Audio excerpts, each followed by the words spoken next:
In America, we ask young men and women to serve, protect, and if necessary, die for their country. We call them heroes, until one accusation can turn that honor into a prison sentence. This is the story of U.S. Army Private Anthony Santucci, a young soldier's son and citizen, convicted by a broken military system not for what he did, but for what someone said he did. The military justice system is absolutely broken. It doesn't matter if you're guilty. It doesn't matter if you're innocent. They want to get rid of you. They need to address false allegations. I want to know how you can fix one thing by totally breaking something else. And now I've got to potentially be thrown in jail by the same organization I swore to uphold and protect. She or he becomes a special victim without any adjudication whatsoever. Who can be trusted to fix the problem? They are the men and women who defend our country and preserve our peace and freedom. They have never let America down. We will not let them down.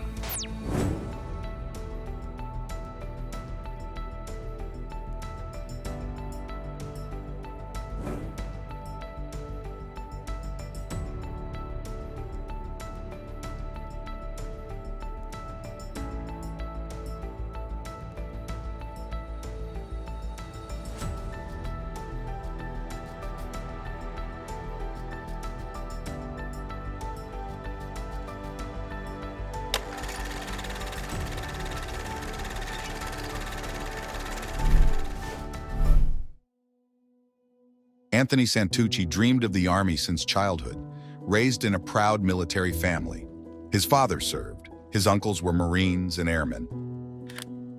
You know, you always wonder when your children are growing up what they're going to be when they grow up. And we didn't have that problem. We kind of knew what Anthony was going to do. Anthony's path seemed inevitable. As a child, he played Army games in camouflage overalls and carried a wooden rifle carved by his grandfather. He used to jump out of the second-story windows.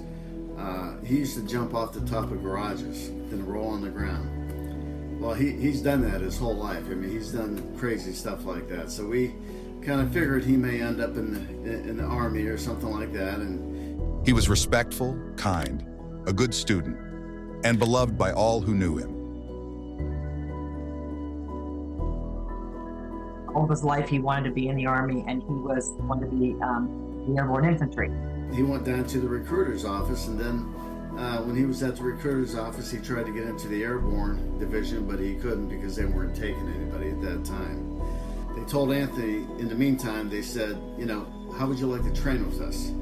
Well, so he said yeah, and they trained for almost a year. When the Army announced new openings in the Airborne Infantry, Anthony didn't hesitate. It was the moment he had been waiting for, and he enlisted immediately. He was born for this. The uniform didn't make him a soldier. The soldier was already inside the boy.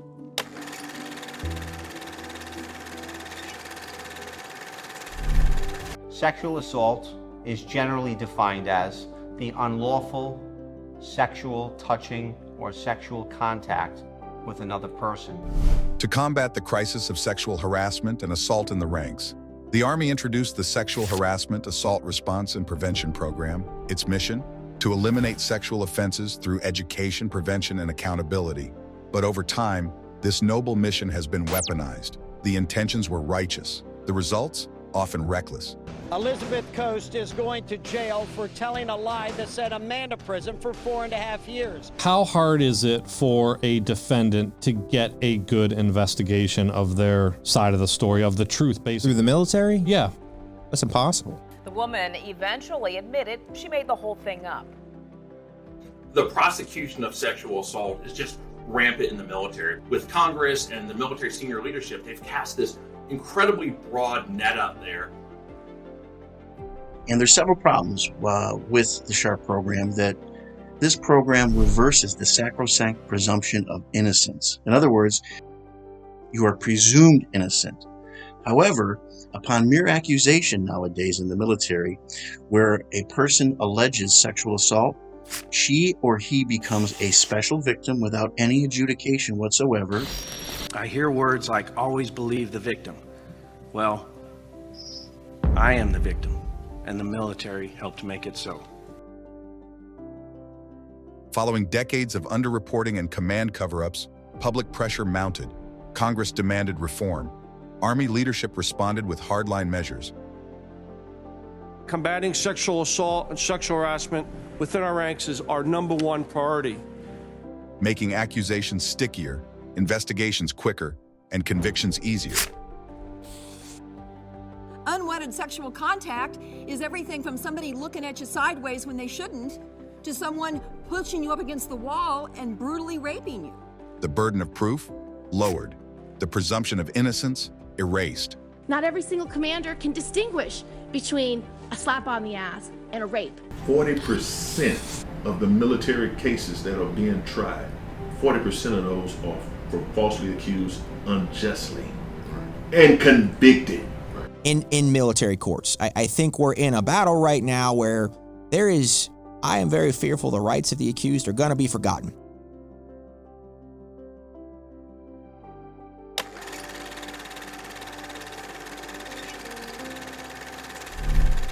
It was a typical Saturday night in Fort Polk, Louisiana. Anthony and friends visited the Paradise Bar, a common off-duty hangout. So when he was 21, he had just turned 21 a couple of months before, him and his buddies went to a bar. That's what everybody does on a Saturday night by a base where there's nothing else. That's where he met her. A woman, married, 4 children, said she was divorcing her husband. She initiated the conversation, the flirting, the touching. The 27-year-old married mother of 4 approached him at a bar. Witnesses watched them kiss, dance, and laugh together. At one point, she even grabbed him sexually on the dance floor. She asked if he wanted to go back to his room to play. He agreed. The so-called victim picked up Anthony in a bar. She drove him to his barracks. She drove him onto base, passing through a military checkpoint, face to face with MPs, without concern. They went to his barracks and had consensual sex. Anthony even paused during intimacy to explicitly ask for continued consent. She agreed, twice. They went into his barracks, they had consensual sex. At one point, she said she didn't want him to see her C-section scars, so she wanted to leave her top on. She had a 6-month-old at home, plus 3 other children, and a husband. Afterward, he asked for her number. She said no. She shared a phone with her husband. She kissed him, walked out, and drove home alone. Everything at that point seemed normal. Wait. So this woman was married and had children. Okay, yes. All right. Yeah, 4 kids. Did he know this when? Well, she told him that she was married, but she was getting a divorce. She went into his room. She had sex with him. She kissed him goodbye, and she drove herself home. All of these facts are verified by the registered nurse who testified that all physical evidence was consistent with consensual sex. But then came the call. She called 911. She wasn't reporting a crime. She repeatedly asked for the morning after pill and STD tests. The operator pressed, was she assaulted? After hesitation, she said yes. She told the operator when she called 911, I need the morning after pill. Is that the first thing that you lead with when you've just been raped? No. She never gave the name of her alleged attacker, never the bar, never wanted to give DNA. She became hysterical thinking, what if she has another baby? So she called 911, was asking for the morning after pill. So often what we come across in defending sex assault cases is a problem of false allegations. In sex assault allegations, it's a he said, she said, or a he said. And often that person making the allegation has a significant other who found out that they strayed from their relationship. And once they find out about that, rather than just coming clean, the accuser doubles down and says, nope, it wasn't me. I didn't willfully engage in that conduct. I passed out or I was asleep. I woke up and they were on top of me. She was erratic, hysterical, because she had taken 2 medications known to cause hysteria when mixed with alcohol. Why she ended up calling this in as a sexual assault is still baffling to me. She had what back in my day we called hickeys. How's she going to explain that to a husband? She went to the ER. She said she couldn't remember who the person was. And I've been a nurse for 42 years and it has always bothered me that she allowed a full exam. The hospital offered to collect DNA. She refused. Why? If you were truly assaulted, wouldn't you want to identify who did it? She refused specifically a DNA swab. If you had just been raped, wouldn't you want to know who that was? That's the only way you're going to find them if you don't know who they are. The Army's Criminal Investigation Division, or CID, began piecing together the night. They pulled bar surveillance, found Anthony. He cooperated immediately, told the truth, admitted to sex, but emphasized it was consensual, offered to take a lie detector. They refused. There was no investigation in his favor, no interviews with her neighbors, no inquiry into her call history, no retrieval of all bar footage, no attempt to understand the full picture. The Army wasn't searching for the truth. They were hunting a conviction. It doesn't matter if you're guilty. It doesn't matter if you're innocent. They want to get rid of you. And these American soldiers who swore to uphold and defend the Constitution have been deprived every right contained within the Constitution. Most notably, they were presumed guilty upon accusation rather than innocent until proven guilty. But I think by and large, a major problem with our military justice system is defense offices. Defense officers are not given the tools they need to investigate cases properly. And now I've got to potentially be thrown in jail by the same organization I swore to uphold and protect, and I'm willing to, charge the hill or die on the hill for. Department of Defense that investigate these kind of crimes, Matt, really they are there to determine whether probable cause exists. And what gets forgotten in that, right? What gets forgotten in that is the theory of defense. It's not their job. Unlawful command influence is a major problem. There's military officers that push cases to court without any evidence to back it up, just to save their careers. By applying a victim-centered approach to justice, that assumes one thing from the start. We have a victim. That means someone committed a crime. That means you're guilty.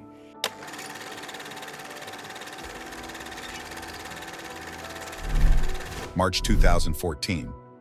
Anthony stood trial in a court-martial. His military attorney told him not to worry. There was no evidence.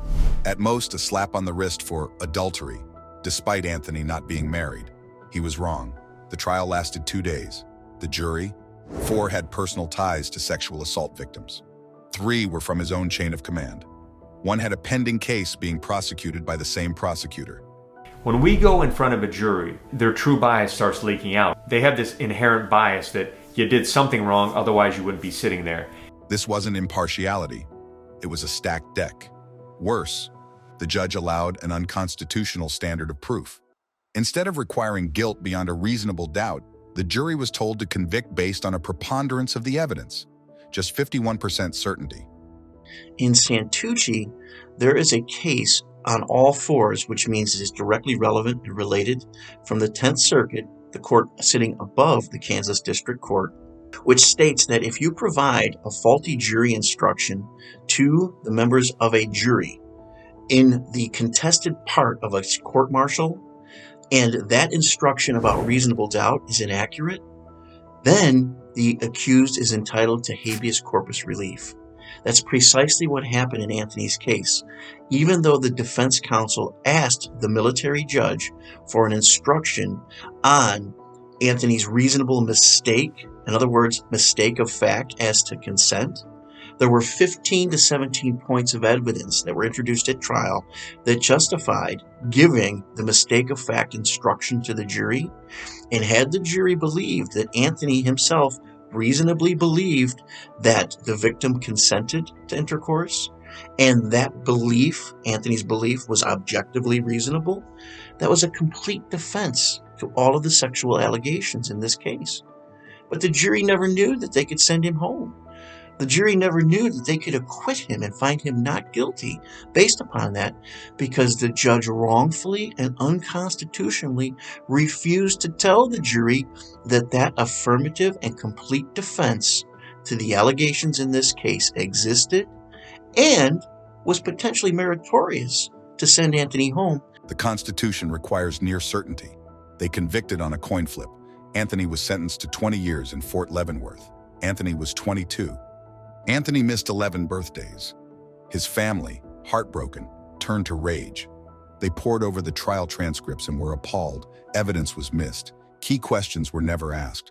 Her credibility was never challenged. She lied to her husband, lied to investigators, claimed trauma, yet was photographed partying weeks later, claimed fear, yet entered a new relationship shortly after.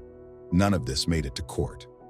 A polygraph in 2019 confirmed Anthony was telling the truth. The expert said there was no deception detected. He passed with flying colors, but none of that matters in a system where conviction means closure, even if it's built on fiction. He passed a polygraph examination, a lie detector test, proving that he's telling the truth about the consensual nature of the actions in question that night. As a longtime criminal defense attorney, I assure you that there is a 95% probability that no civilian jury could have returned a guilty verdict under these circumstances. They don't care if your son served 25 years in combat, if they've never been accused.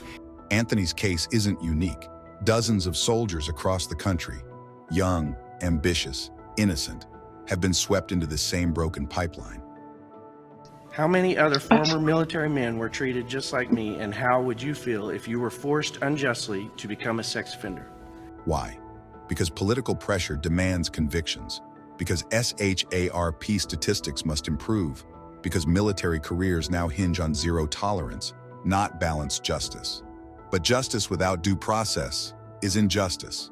What parent would want their child to join an army that turns its back on its own, sacrificing the very soldiers sworn to serve and protect it? What happens when someone makes a false allegation of sexual assault in the military and they get caught? Like, what's going to happen to them? And the answer is nothing. Nothing. They're probably going to get promoted. They're going to get a bunch of benefits. They're still going to be called the victim. They're going to be called a survivor, and nothing is going to happen to them. Anthony's family has launched freeourwarriors.org, not just to free Anthony, but to reform the Uniform Code of Military Justice, UCMJ, and restore constitutional protections for all soldiers. They aren't asking for special treatment, just fair treatment, a real investigation, a real defense, a real chance. Anthony Santucci believed in the Army. He believed in service, honor, and justice. But the system he trusted failed him. This isn't just about one soldier. It's about many. It's about what happens when the pursuit of justice becomes a blind crusade, punishing the innocent in order to look tough. It's time to bring him home. Because if it can happen to Anthony, it can happen to anyone. The President of the United States can save this soldier. President Trump loves his soldiers. We know that. Now he has the chance to prove it again by standing up for a soldier who stood up for his country. Share this video. Speak out. The fight isn't over until justice is served. Stand up for the warrior who stood for you. Call the White House comments line at 120-2456-1111 and make your voice heard. Let them know you support this cause.